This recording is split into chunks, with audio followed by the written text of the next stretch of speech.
자, 2부 파트 진행해 보겠습니다. 2부는 홉스, 토마스 홉스에 대해서 이야기를 나눠보도록 할게요. 홉스는 이제 불안에 떠는 소심한 국가주의자. 굉장히 그 국가주의 그런 개념을 아마 만끽하실 겁니다. 네, 절대 왕권 신봉자 이렇게 정의했어요. 저는. 좀 무섭기도 하고 또 근데 또 이해가 되는 측면도 있고. 이 홉스의 일화가 있어요. 일화가 있는데 그의 어머니가 이제 스페인 무적 함대가 영국 해안에 접근해 올 무렵에 홉스를 낳았대요. 그러니까 어머니는 얼마나 막 두려움에 떨었겠어요. 홉스가 하는 말이 어머니는 나 자신 홉스와 공포의 쌍둥이 이 쌍둥이를 낳았다. 공포라는 쌍둥이를 낳았다. 이렇게 자기가 증언을 해요. 그러니까 이 사람은 겁쟁이였다. 불안에 떨었다. 이게 평생을 갔던 것 같아요. 그리고 자기 사상에도 그대로 묻어놨던 사람이다. 이 사람이 1588년부터 1679년생이라고 나와 있습니다. 네. 이때 무적함대 이야기하는 거면은 무적함대 스페인이 졌겠네요.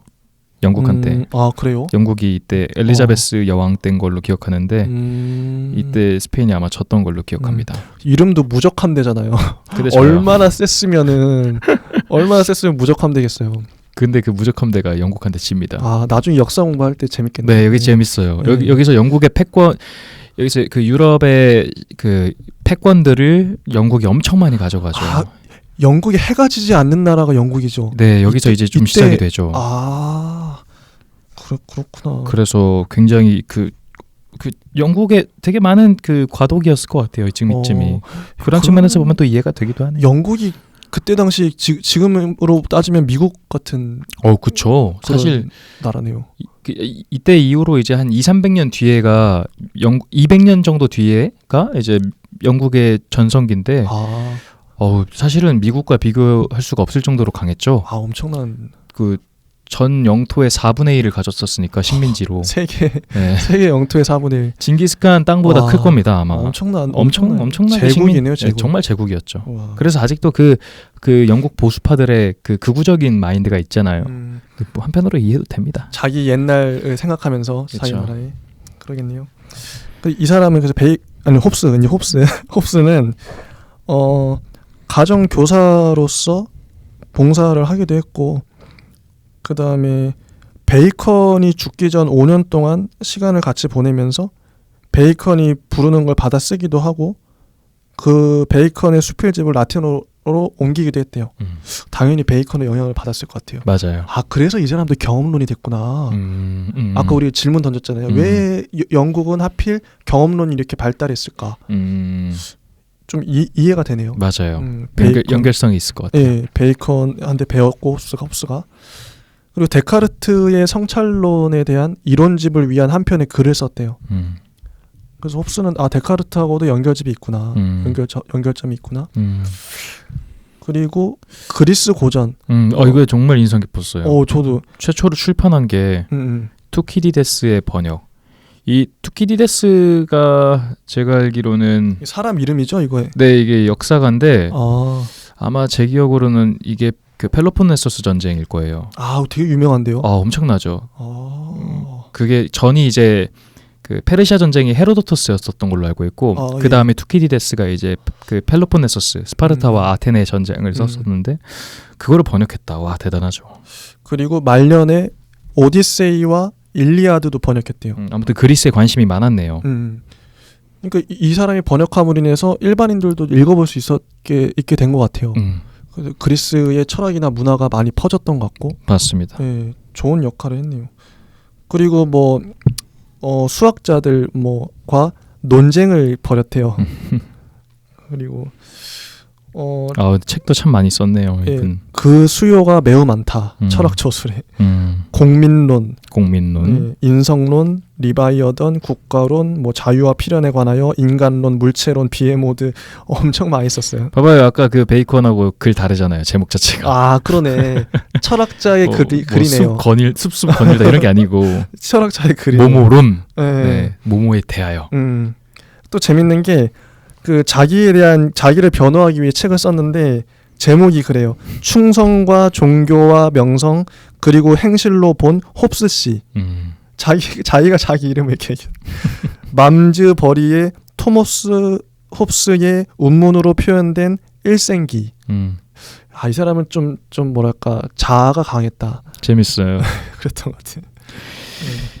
바로 이어서 가면은 예. 네, 이제 여기가 374쪽인데요. 네. 그 토마스 홉스는 철저한 세속주의자였다 이렇게 나옵니다. 세속주의자라는 말이 저는 그렇게 봤어요. 그 종교에 뭔가 중심이 가 있지 않고 세속이라는 건 종교에 대비되는 말이잖아요. 그쵸, 사회 일원인 거니까요. 예, 사회 종교가 중심이 아니었다. 그 정도. 맞아요. 예. 그래서 여기 딱 나오는 게 그는 종교 전쟁과 내란으로 말미암은 험난한 시대에 살았으며 사회 질서의 파괴적 혼란이 분파적 종교를 지지하는 지나친 열성 분자들에 기인하는 경우가 많다고 비난하였다. 그는 대부분의 신학설이 인간적 공상 속에 쓸데없이 사로잡힘이며 또 국가의 안정에 대한 위협의 시초라고 믿었다. 그래서 그 다음에 또 이어서 가면은 그는 종교를 국가의 법규로 철저히 단속해야 된다.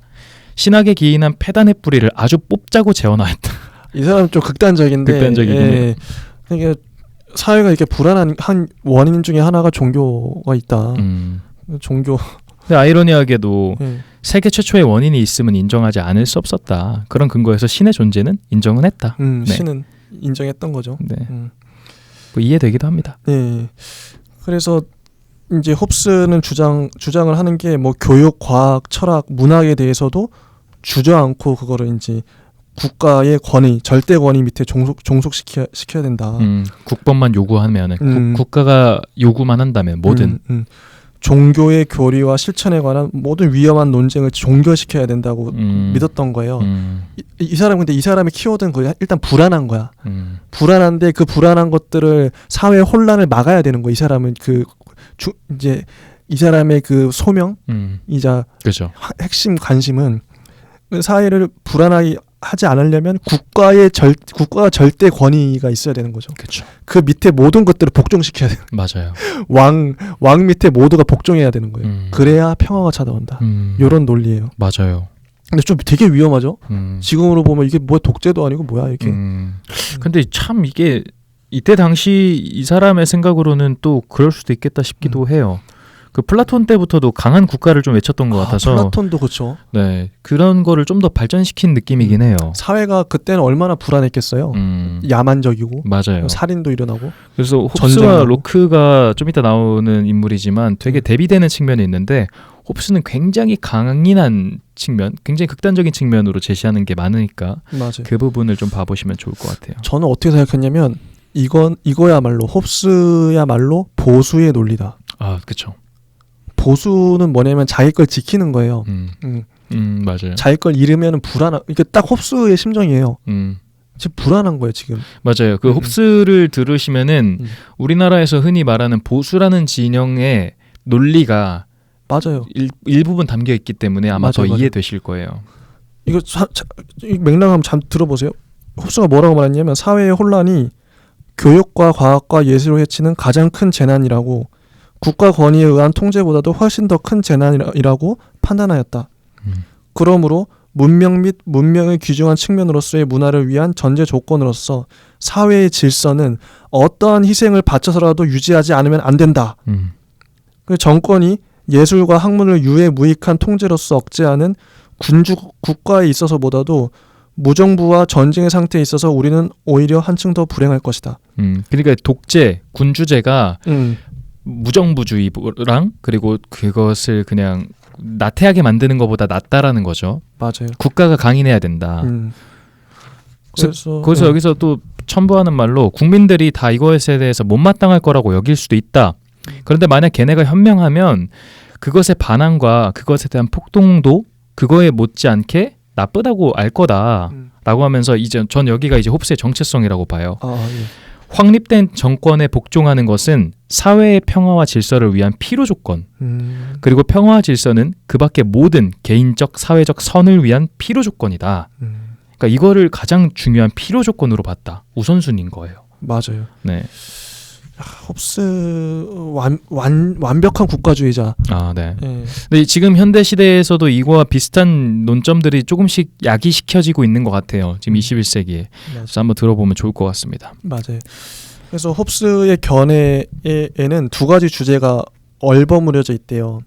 주제의 하나는 사회적 무질서에서 오는 혼란과 국가의 통치에서 오는 안정 사이에 발견되는 현저한 차이 이거고, 두 번째 주제는 강력한 심지어 절대적인 군왕이 필요하다는 사회적 요청. 이게 두 가지가 있대요. 첫 번째 이제 한번 보면 공민론이라는 책이 있어요. 네. 그 이제 그림 이제 제가 이제 여러분도 한번 그 팟캐스트 들어보시는 분들은 공민론의 그림을 한번 그 구글에서 한번 찾아보세요. 근데 공민론으로 치면 안 나오고 안 나와요.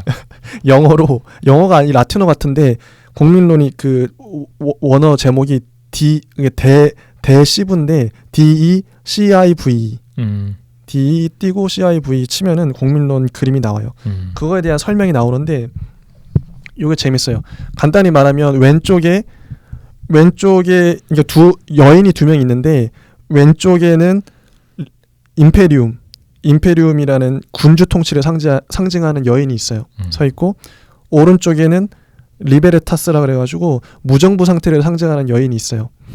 그래서 무정부 상태를 상징하는 이 여인은 되게 헐벗고 굶주렸고 거의 이제 진짜 막 뒤에 배경을 봐도 막 약탈하려고 그러고 서로 막 강간하려고 그러고 난리가 아니에요. 진짜 자연 상태 같아요. 거의 자연 상태고, 왼쪽에 있는 그 임페리움 그리고 군주 통치에 있는 여인은 아름답고 젊은 여인인데 머리에 왕관을 쓰고 손에 힘과 정의를 상징하는 칼과 저울을 들었어요.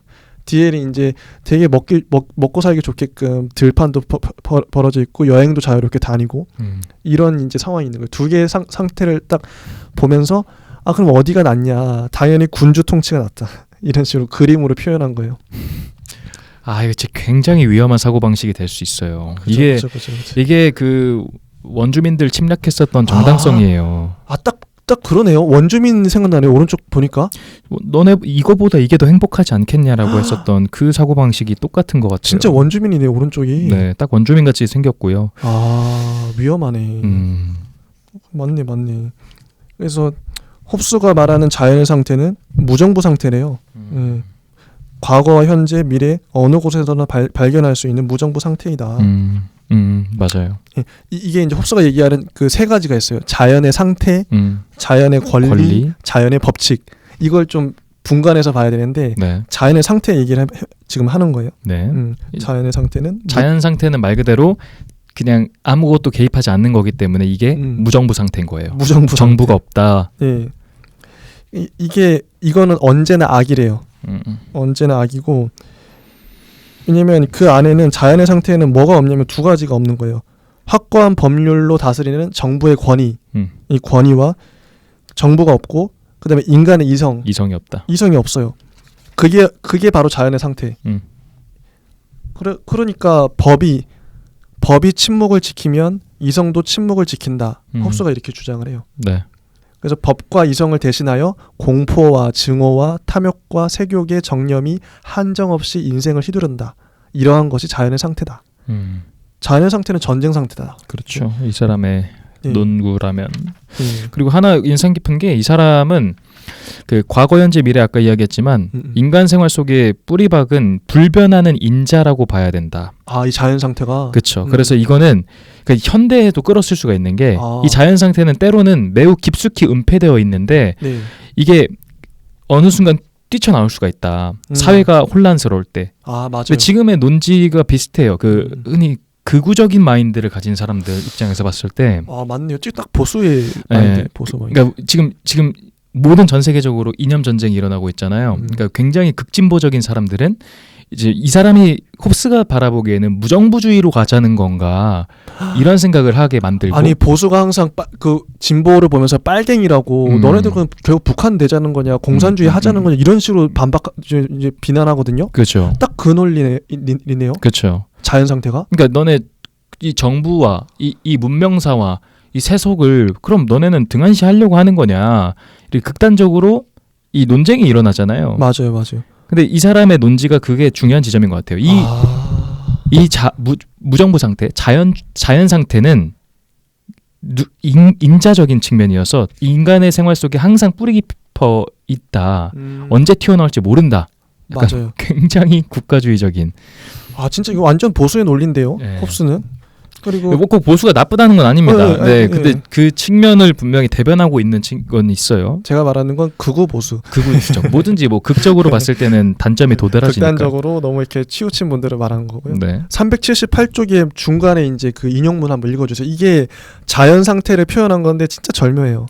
그러므로 만인은 만인에 대하여 적이 되는 전시에 일어나는 모든 결과는 자기 자신의 힘과 창의가 부여해주는 것밖에는 자기를 보호할 것은 보호할 아무것도 없이 살아야 하는 시대에 일어난다. 이러한 사태 하에서는 공업이 일어날 여지가 없다. 왜냐하면 생산물에 대하여 마음에 놓이지 않기 때문이다. 따라서 농지의 경작도 없을 것이며 항해나 해외로부터 수입된 물품의 사용도 없을 것이다. 널찍하게 살기 좋은 집도 없을 것이며 많은 마력수를 요구하는 이동 및 운반의 기구도 생기지 않을 것이다. 지구 위의 여러 현상에 대한 지식도 없을 것이며 시대에 대한 이해도 없을 것이다. 예술도 없고 문학도 없고 사교도 없다. 그리고 무엇보다 가장 불행한 일은 공포가 떠날 사이 없으며 잔인한 죽음이 위협한다는 사실. 그리고 인생은 외롭고 가난하며 더럽고 잔인한데 그나마 그것이 또 짧다는 사실이다. 그러니까 이게 문학적으로 너무 절묘한 문장인 것 같아요. 자연 상태가 이렇게 된다는 거죠. 만인이 만인에 대해 적이 되는 상태. 이걸 이제 램프레이트가 이제 평하기를 원죄와 인류 전체의 타락을 주장하는 어떠한 정통적 기독교인도 홉스가 자연의 상태를 묘사한 것보다 더 극렬하게 지옥의 모습을 그린 사람은 없었다. 야, 얼마나 강하게 말했으면. 어떠한 정통적 기독교 신학자도 홉스가 인간을 자연 상태로부터 구출하고자 한 그 이상의 열성으로서 인류를 그 죄지은 상태로부터 구제하려고 애쓴 일이 없었다. 근데 홉스는 그만큼 절박했던 것 같아요. 나름의 신념을 갖고. 딱 그거라니까 저 이제 진보가 집권하면 저 빨갱이들이 집권해서 우리는 빨갱이들한테 넘어가는 거야. 북한에 넘어가는 거야. 이런 보수가 진짜 절박한 심정이 있다니까요. 홉스처럼. 그렇죠. 왜냐면 절박해요. 그 사람들은. 군주제와 공산주의는 대립될 수밖에 없으니까요. 또. 그러니까요. 근데 이 홉스도 되게 절박한 거예요. 자연 상태로 가면 절대 안 돼. 이 간절함이 느껴지시나요? 이해는 돼요. 네, 이해는 돼요. 그러니까 이거는 잘못 사용됐을 경우에 이게 작은 이념에도 포함되어 있고 큰 이념에도 포함되어 있는 문제잖아요. 예. 이 권력의 개입 어떻게 해야 되나. 그래서 끝까지 한번 읽어보시면 좋을 것 같아요. 맞아요. 이제 이어서 자연의 상태를 넘어서 자연의 권리라는 게 나옵니다. 이 자연의 권리란 각 개인이 자기 자신의 힘을 자기 자신의 본질을 지키기 위하여 자기 마음대로 사용할 수 있는 각자의 자유. 여기까지 들어보시면 좋은 것처럼 보이잖아요. 근데 홉스는 자연의 권리를 좋은 거라고 얘기는 안 했어요. 예. 홉스는 개인을 믿지 않았어요. 그 인간 자체를 믿지 않았던 사람 같아요. 이게 좀 부정적인 뉘앙스인 것 같은데 이제 자연의 권리를 어떻게 얘기하냐면 홉스는 그것의 자연의 권리가 한심스러운 발동의 근원을 제거하도록 유도해야 한다. 이게 발동하면 안 된다는 거죠. 정보가 없거나 또는 약하고 무능한 정보밖에 없을 경우 그리고 이성도 따라서 힘을 잃고 우리가 당면하는 일들을 인생의 바람직한 목적지로 인도하는 구실을 하지 못할 경우 인간은 어떻게 되냐면 인간은 그들의 짐승 같은 모든 폭력과 그들의 이기적인 모든 모략을 무작정 휘두르는 것밖에는 아무런 수단도 가지고 있지 않다. 이게 자연의 권리라는 건데. 그러니까 아주 쉽게 생각하면은 모든 법의 체계가 안 되는 굉장히 그 짐승 같은 형태다. 맞아. 이기적인 형태다. 그래서 자연의 상태에 있어서는 모든 사람은 무엇을 갖든 무슨 짓을 하든 나쁠 것이 없다. 뭐 살인을 해도 되고 상관없는 거예요. 이게 자연의 상태. 그래서 자연의 상태에서 만인은 만인에 대해서 적이다. 그래서 자연의 상태에 있어서는 또 이익밖에 시비를 가릴 표준이 없다고 하고요. 네. 행위자 자신의 욕망을 제외하고는 이해를 판단할 척도가 없다. 자연은 만인에게 만사에 대한 권리를 부여하였다. 이거는 아까 말했지만 무시 못하는 게 이런 마음이 인간에게 분명 존재합니다. 있긴 있죠. 그리고 이런 극단적 행위를 하는 사람도 분명히 존재해요. 있긴 있어요. 그래서 이 사람의 의견을 마냥 무시할 수는 없어요. 네, 있긴 있어요. 분명히. 물론 서로 돕고 이런 상황에서도 하는 사람이 있겠지만 나쁜 사람들이 있기 때문에. 그 다음에 자연의 법칙을 가보면 요건 좋은 거예요. 네, 생명과 종족을 우리에게 주어진 그대로 굳건히 지키기 위하여 우리가 해야 할 일과 해서는 안 될 일에 관해서 올바른 이성이 내리는 명령이다. 항상 서양 철학에서는 법칙을 좋게 보잖아요. 자연의 법칙, 스피노자도 그랬고 자연이 돌아가는 그런 법칙이니까. 그래서 이성. 자연의 법칙은 이성의 법칙이라고 합니다. 신의 법칙이고 도덕의 기준이다. 맞아요. 그것은 자연의 획일성을 기술한다는 뜻에서 법은 아니고 전혀 그 반대인데 자연의 법칙은 인간이 자연의 상태에 있어서 보여주는 행동과는 정반대되는 원칙을 기술한다. 그것은 윤리적 판단의 규범을 제시한대요. 인간이 자연 상태를 벗어나서 문명된 상태로 홉스에 있어 문명된 상태는 언제나 국권에 의하여 통치되는 상태를 말한다고 하네요. 이거 들어갈 수 있는 방안을 명시한다. 그렇죠. 근데 갑자기 떠오르네. 이 사람이 아까 투키디데스 그 오디세이 그리고 일리아스를 썼잖아요. 그러니까 번역했잖아요. 플라톤하고 아리스토텔레스한테 영향을 진짜 많이 받았겠네요. 국가주의적인 측면을. 그래서 이 사람이 이렇게 주장하는 거군요. 그런 것 같아요. 문명적인 측면 이야기하는 거 보니까 어마어마하게 받았을 것 같아요. 번역까지 했으니까. 그러니까요. 얼마나 읽었겠어요. 그 아리스토텔레스랑 플라톤이 그 정도 극단주의자였는지는 모르겠으나 이 사람의 시대적 상황과 결부하게 되었을 때 그 폭발력은 굉장히 강한 군주제로 나올 수 있을 것 같아요. 이해가 좀 되네요. 네. 그래서 홉스가 말하는 그 자연의 기본적인 법칙은 인간은 인간에게 허용된 모든 수단을 강구하여 평화를 추구해야 한다. 평화. 이거 되게 좋은 말이긴 해요. 평화를 추구해야 한다. 그래서 이 법칙에는 사람들은 사회를 능히 평화롭게 다스릴 수 있는 권력에게 그들의 모든 자연적 권리를 내맡겨야 한다는 뜻이 내포되어 있다. 통치권을 수반하지 않는 평화란 한갓 헛된 꿈이다. 평화란 인간의 정념까지도 거역할 수 없는 강한 권력의 산물이다. 그러니까 강한 권력이 이제 있어야 평화가 유지된다 이런 논리. 그래서 자연의 제일 원칙은 인간은 독립된 개인으로서 행동하기를 중지하고 동시에 자신은 이를테면 다른 사람들과의 계약에 의하여 마음대로 법을 제정할 권한을 가진 통치자 밑에 묶여있는 존재라고 보아야 한다. 이런 거죠. 근데 이 말도 홉스 근데 이게 지금 시대에 봐도 지금 무조건 이어져 있는 측면이에요. 이건 저는 이거 보면서 이 논리를 보면서 국가 없는 어떤 만약에 집단이 있다고 치면 그게 국제사회에서 인정을 받을 수 있을까? 우리는 국가가 아니야. 근데 우리는 나름 이제 공동체야 그냥. 근데 그게 인정받을 수 있을까요? 어떤 뭐 여건을 받는다든지 좀 잘 모르겠어요. 그런 단체가 실제 있는지 모르겠고 국가 없이 뭐 다스리는 그런 통치자 없이 어쨌든 우리는 이제 뭐 이것도 우리가 권력을 위임했다고는 하지만 그 뭐 대통령이 있고 국회의원들이 있는데 그런 이제 정부 조직 안에 이제 들어가 있잖아요. 우리가 그렇죠. 국민들이 이렇게 갈 수밖에 없나 결국엔 국가라는 그 조직과 제도 안에 이제 들어가는 거죠 사람들이. 근데 이게 참 어려운 논제인 게 그 지금 이게 굉장히 이게 극우적인 마인드잖아요. 그죠. 근데 극우랑 부딪힐 수밖에 없는 건 극좌예요. 그러니까 아나키즘이라고 하는 무정부 상태를 이 사람은 지금 배척하잖아요. 실제로 있죠 아나키즘이. 근데 사실은 그 중간 지점을 타협하자는 건데 이분은 굉장히 그 극단적인 말들을 하는 거는 너무 극단적이긴 해요. 확실히 통치자. 이게 전 홉스 논리 보면서 불편했던 게 왜냐면 우린 군사 독재 시절을 거쳤잖아요. 그러니까 국가가 통치자가 제대로 그 좀 돌아가는 걸 못 봤어요. 우리는 한 오랫동안. 그 통치자라고 있는 사람들이 군부 독재라고 있는 사람들이 국민들을 잡아가고 아무 이유 없이 별 이유 없이 그냥 자기 권력을 유지하기 위해서 죽이고 그런 시대를 너무 오래 겪었단 말이에요. 민주주의를 이루기 위해서. 지금도 어떻게 보면 민주주의가 잘 작동하는지 잘 모르겠긴 해요. 많이 나아지긴 했지만 민주주의는 뭐 피를 먹고 자란다 이런 얘기도 있고. 맞아요. 그런 시절을 역사적으로 겪었기 때문에 홉스의 말이 별로 설득력이 없는 거예요. 그래서 홉스는 그걸 또 몰랐을 것 같고 몰랐겠죠. 왜냐면 생각해보니까 이 사람 때까지의 역사를 봐보면 공화정이던가 아니면 이제 로마 제국 같은 그나마 이성적인 교황 중심 그러니까 정말 한 권력에게 부임한 적이 없기 때문에 그거를 한번 제시를 해볼 수밖에 없었던 것 같기도 해요. 이 사람도 아마 우리나라처럼 군부 독재 시절을 거쳤으면 이런 말을 이 정도까지 말 안 했을 것 같아요.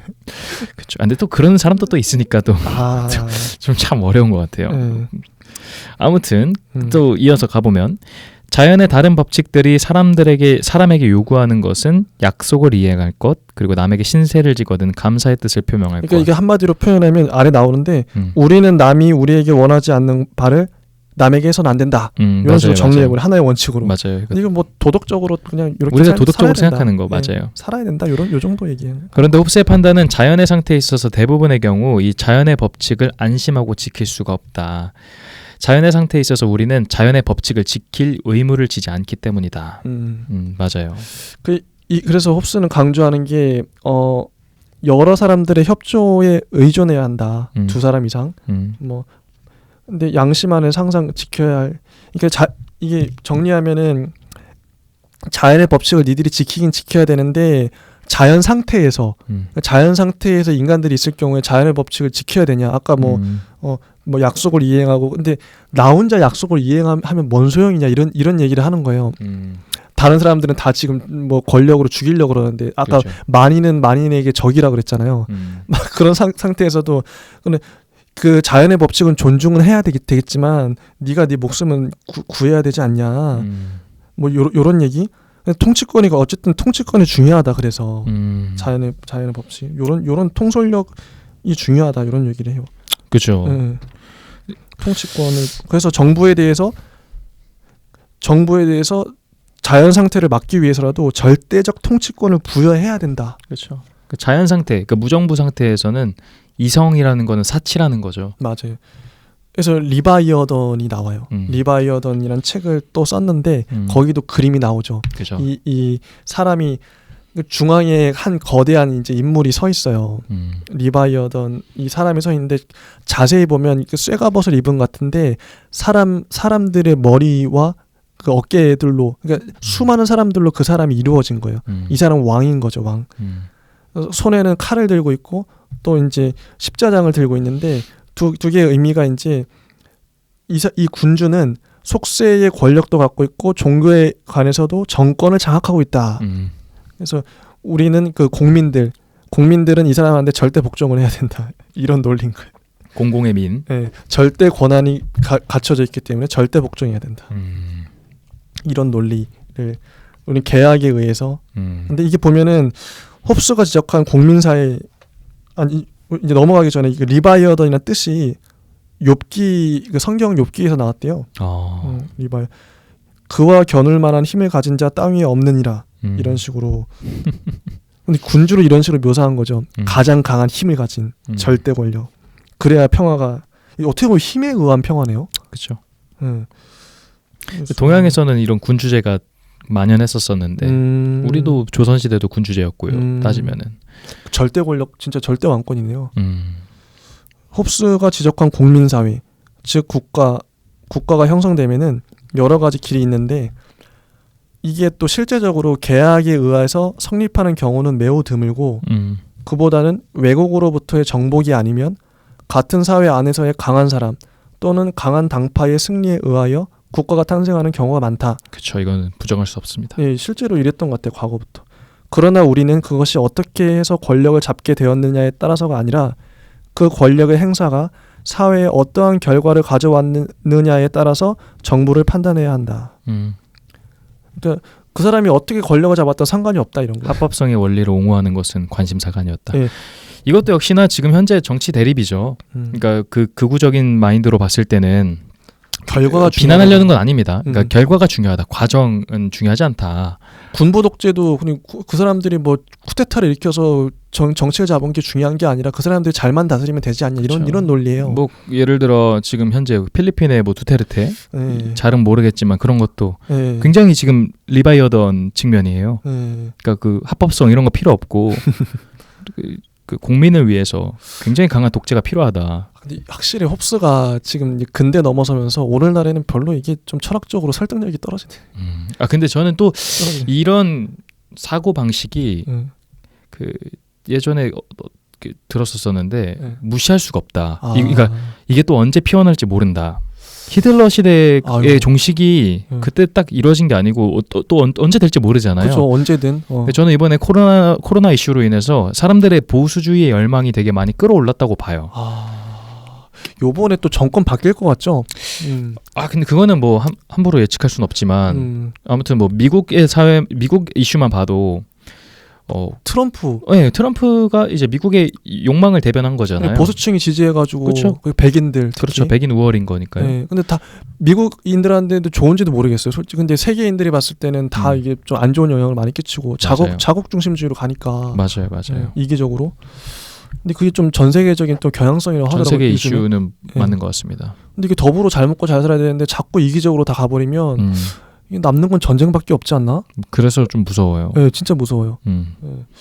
홉스 같은 생각이 저희 그래서 알아야 됩니다. 네, 진짜 이런 홉스의 입장을 좀 잘 알면 그런 걸 좀 우리가 좀 더 평화로운 세상을 제대로 만들 수 있지 않을까 싶기도 하고.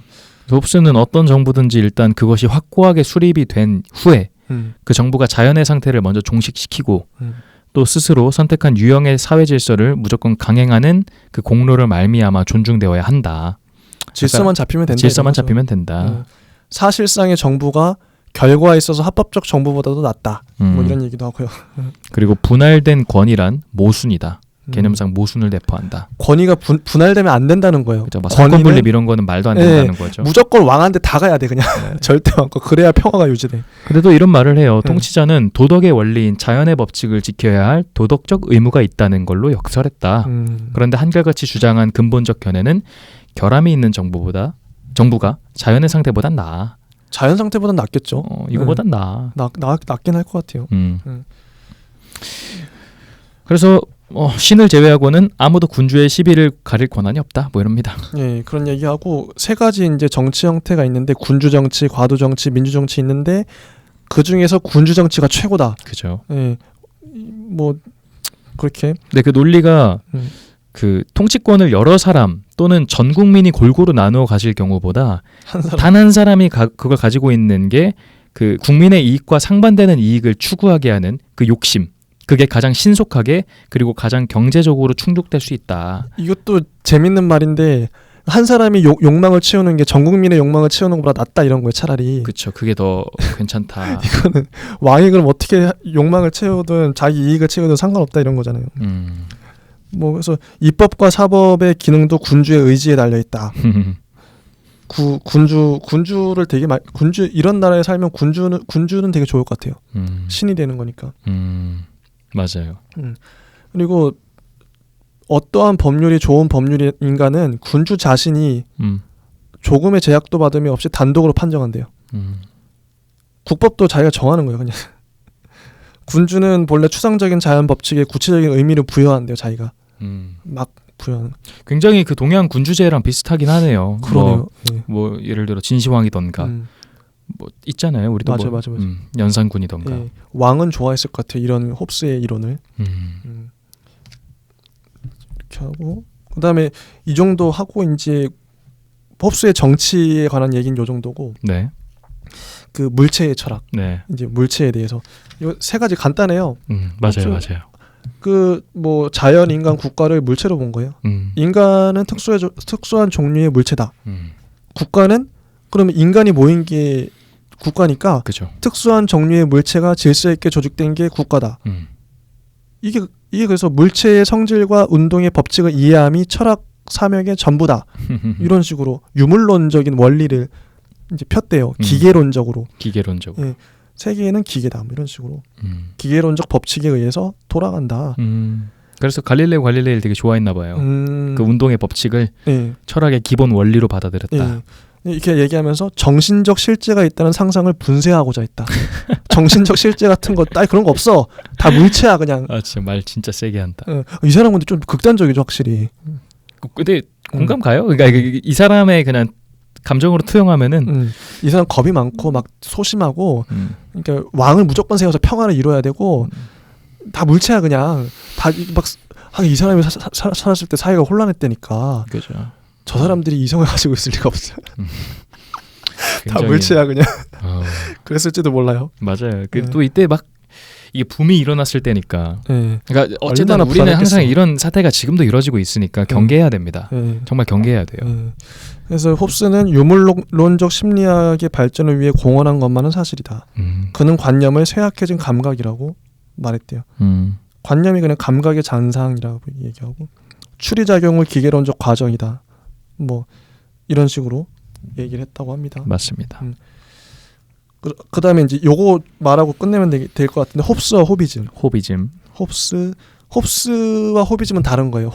호비즘은 홉스의 철학을 좀 오해한 거, 예, 좀 그렇게 된 게.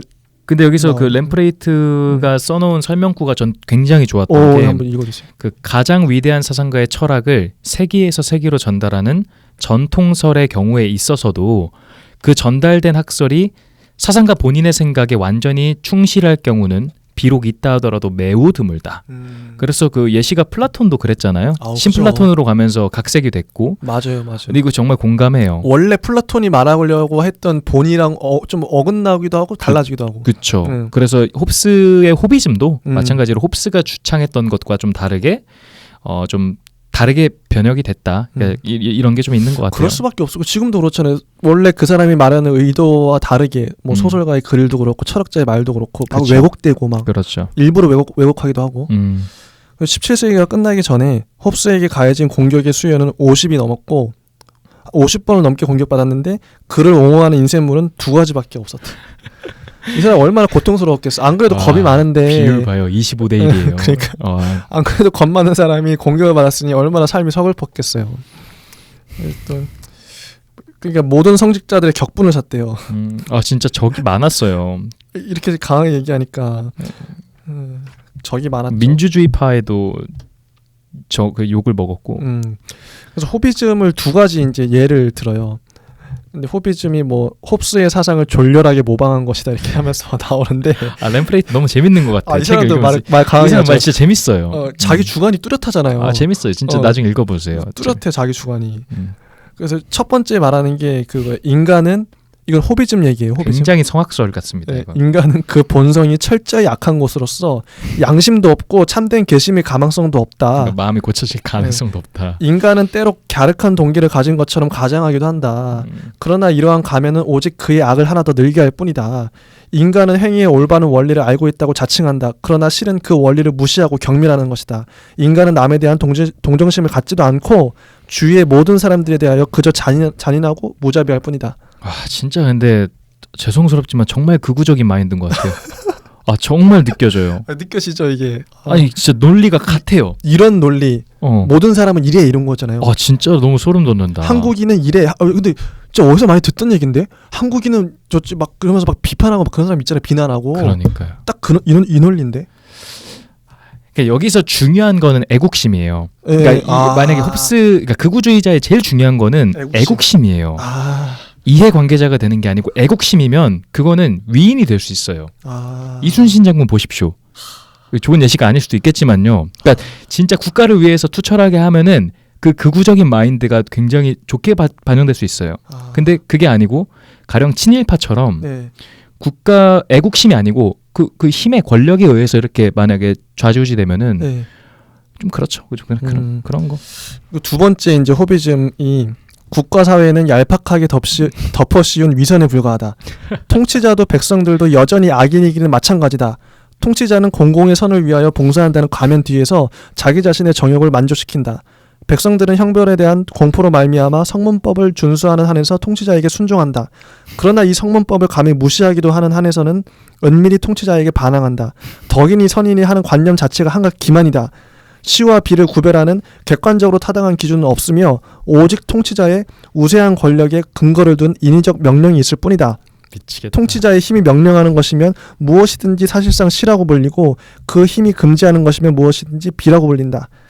그러나 시시각각으로 변동하는 정욕을 만족시킴에 있어서의 성공 이외의 행동의 가치를 측정할 참된 척도라는 것이 없다. 이런 식으로 이제 가는 거 되게 극단적인 것 같아요. 뭐 이런 그러니까 인간을 의심하는 자세는 되게 좋다고 봐요. 저도 인간이 항상 선하진 않다고 생각해요. 저는 근데 요즘 여기 이제 다 읽어드린 이유가 이걸 이제 좀 말씀드리고 싶어서 왜 호비집은 졸렬한가? 약간 책 제목 같은데요. 왜 졸렬하다가 말했는가. 아. 좀 생각을 해봤어요. 실제 인간 사회를 봤을 때 여기는 지금 성악설 얘기하잖아요. 되게 악한 부분만 얘기하잖아요. 근데 실제 인간 사회에 성악설도 있고 성선설도 있고 성무성설도 있잖아요. 다 겹쳐 있단 말이죠. 착한 사람도 있고 나쁜 사람도 있고 케바케인데 근데 이거는 지금 극단적인 어떻게 보면 한 사례만 보여준 거예요. 그것도 안 좋은 사례. 근데 부정적인 건 부정만으로는 철학을 이룰 수 없다. 이런 되게 부정적인 견해잖아요. 근데 지금까지 우리가 철학 공부했던 거 보면 항상 어땠냐면 긍정.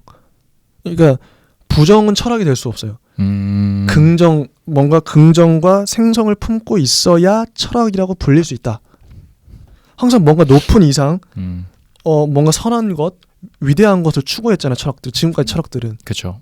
그래서 철학이 될 수 있었던 것 같아요. 아, 이건 약간 정치 체제 같은 느낌이구나. 예, 뭔가 철학이라 불릴 수 있으려면 이게 호비즘이 왜 철학 자체로도 불릴 수가 없냐면 이걸 한낱 그러니까 뭔가 좀 막 혼자 불만을 토로하는 거죠. 이거 읽어보면 아시겠죠. 되게 굳이 표현하면 심리 현상 정도? 예, 그 정도로는 얘기할 수 있어요. 근데 이건 철학이라고 얘기할 수 없어요. 왜냐면 부정적인 면만 강조했기 때문에. 아, 그럴 수 있겠어요. 예. 이것도 이런 걸 저도 이제 스승한테 들었던 건데 철학이 되려면 부정적인 측면만 강조해서는 철학이라 불릴 수가 없다. 그거는 근데 맞는 것 같아요. 예. 저희 뭐 토론장에서도 예. 막 비판만 하는 사람들 있잖아요. 근데 그런 사람들한테 저희가 자연스럽게 대안이 없어. 얘 진짜 철학이 없다 이런 말 하잖아요. 맞아요. 자기 신조가 없다. 예. 부정을 위한 부정만 하는데 그렇죠. 그럼 너의 논리 너는 도대체 뭘 말하고자 하냐 이게 중요한 거잖아요. 솔직히 자기 논리가. 그렇죠.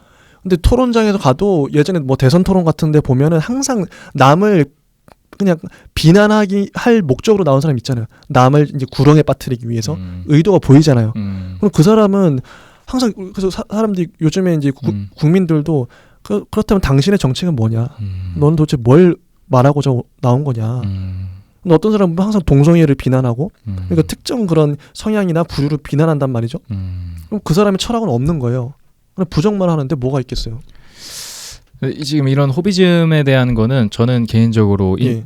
매번 좀 정치 쪽인 시사하는 바에 관심 많이 갖는 측면이 있기 때문에 네. 근데 제가 기억하기로는 그 소크라테스의 변명이었던가 아니면 파이돈에 나왔던 챕터인데 소크라테스가 굉장히 좋은 말을 해요. 네. 호비즘 보면 굉장히 극단적이잖아요. 극단적이죠. 극우던가 극좌에 대한 서로의 상충인데 맞아요. 예. 홉스. 그러니까 선과 악은 존재한다. 네. 근데 그 극선과 극악은 네. 매우 소수에 존재하는데 우리는 그거를 전체로 보는 그 오해가 있다. 그래서 그거는 아주 극소수의 일부라는 걸 우리가 잘 염두에 둬라. 이렇게 마지막 제자들한테 읊었던 걸로 기억을 하거든요. 그러니까 악도 존재하고 선도 존재해. 근데 그거 굉장히 극좌도 있고 극선도 있는데 이 세상은 적절한 균형 속에서 살아가고 있어. 맞아. 그러니까 그걸로 세상을 판단하면 안 된다 이렇게 말을 했거든요. 한쪽 면만을 옳다고 그러고 한쪽 면만 보는 건 좀 그러니까 편향되니까. 그렇죠. 예, 전체를 볼 수 있어야 되는데. 그죠. 맞아요. 그래서 좀 그 균형성은 무시 못할 것 같습니다. 그 균형성이 필요하다는 건 어쩔 수 없죠. 이제 홉스를 한번 정리해 볼까요? 네. 윤님은 어떻게 보셨나요? 그러니까